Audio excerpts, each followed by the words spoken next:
নমস্কার,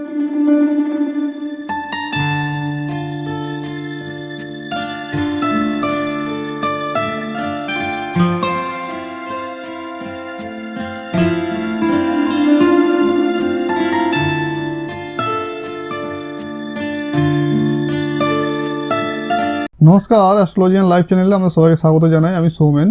আজকে যে বিষয়টি নিয়ে আলোচনা করব সেটি হচ্ছে 16ই আগস্ট 2020 বা বাংলার ভাদ্র মাস আমাদের প্রতিটি মানুষের কাছে একটা খুবই গুরুত্বপূর্ণ মাস হিসেবে গণিত হবে। কারণ হচ্ছে এই মাসটিতে আমাদের যে 12টা রাশি এবং সমগ্র রাশিচক্রের যে 3টি অগ্নিতত্ত্বের রাশি আছে তার মধ্যে 1 নম্বর হচ্ছে মেষ রাশি, 2য় নম্বর হচ্ছে সিংহ রাশি, 3য় নম্বর হচ্ছে ধনু রাশি। এই 3টি আমাদের অগ্নিতত্ত্বের রাশি আছে।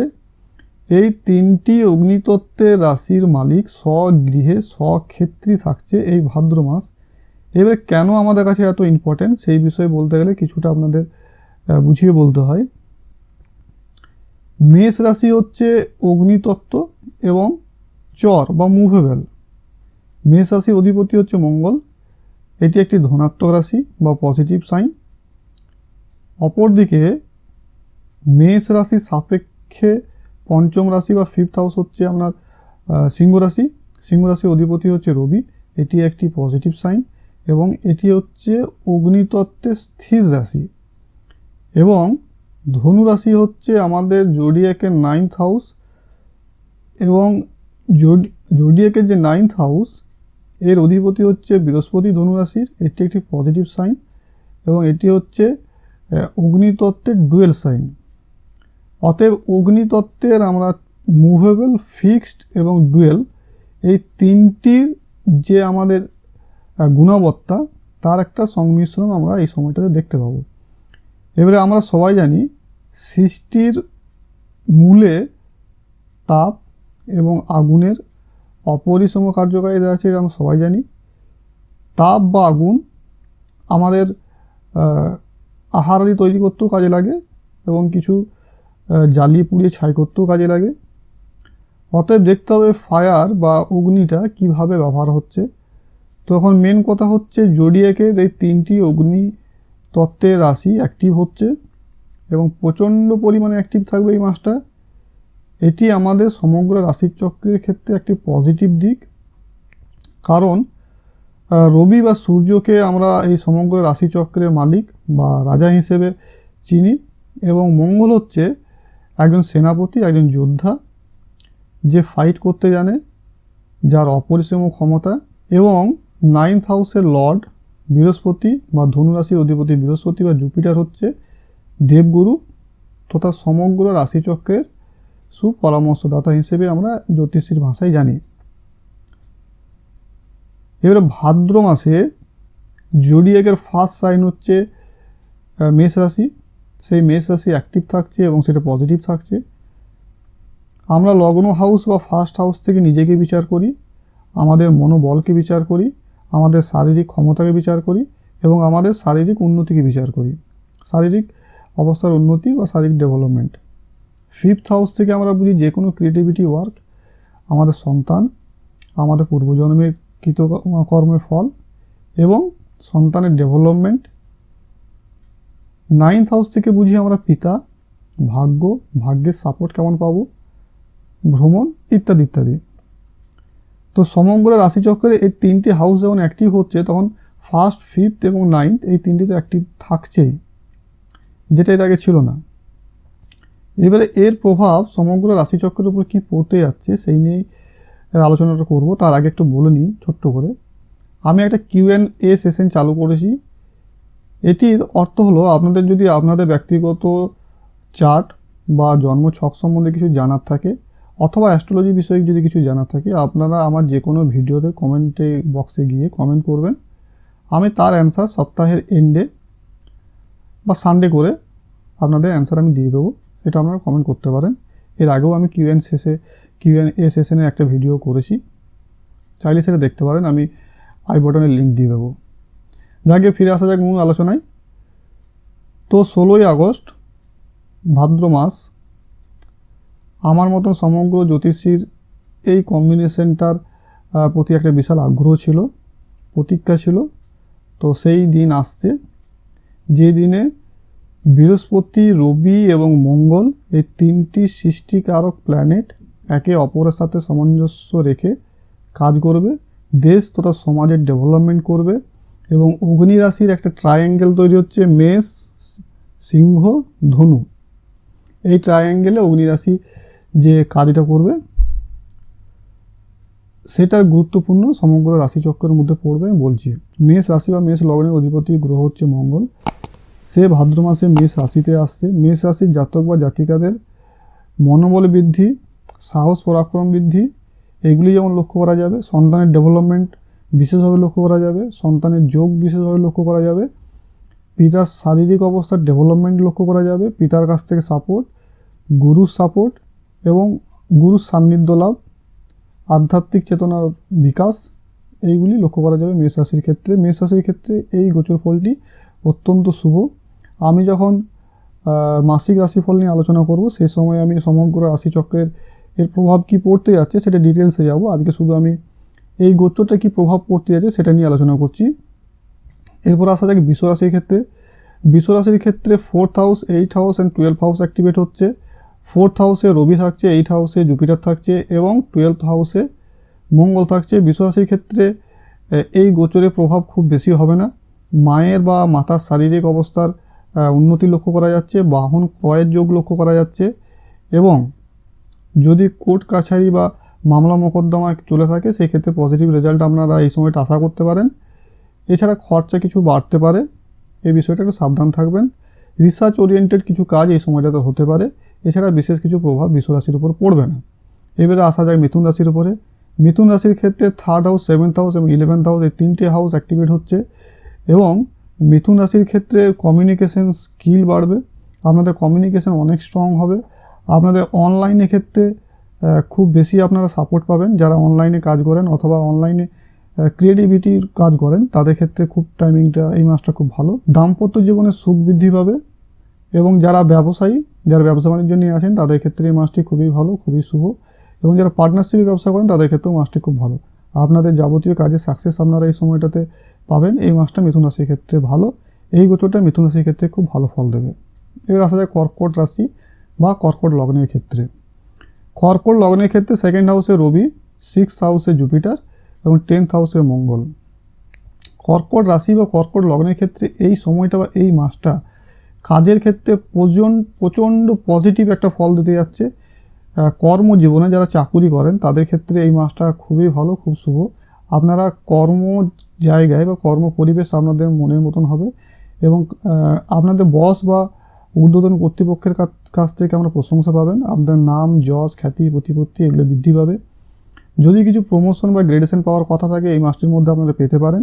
যদি আপনাদের দশা অন্তর্দশা পারমিট করে নতুন কর্মের সম্ভাবনাও কিন্তু এই মাসটিতে খুব ভালো। অতএব কর্কট রাশি বা কর্কট লগ্নের ক্ষেত্রে পুরোটাই কর্ম ওরিয়েন্টেড বা চাকুরি ওরিয়েন্টেড গোচর এই সময় লক্ষ্য করা যাচ্ছে। এছাড়া অর্থনৈতিক ডেভেলপমেন্ট এবং পারিবারিক ডেভেলপমেন্ট এই সময়টি লক্ষ্য করা যাচ্ছে। সিংহ রাশি বা সিংহ লগ্নের ক্ষেত্রে এই গোচরটি খুবই গুরুত্বপূর্ণ, কারণ সিংহের অধিপতি রবি সে স্বয়ং সিংহ রাশিতে আছে। এতদিন পর্যন্ত রাহুর সাথে ছিল, শনির দৃষ্টি পড়ছিল, অতএব সিংহ লগ্নের একটু মনোবল উইক হয়েছিল।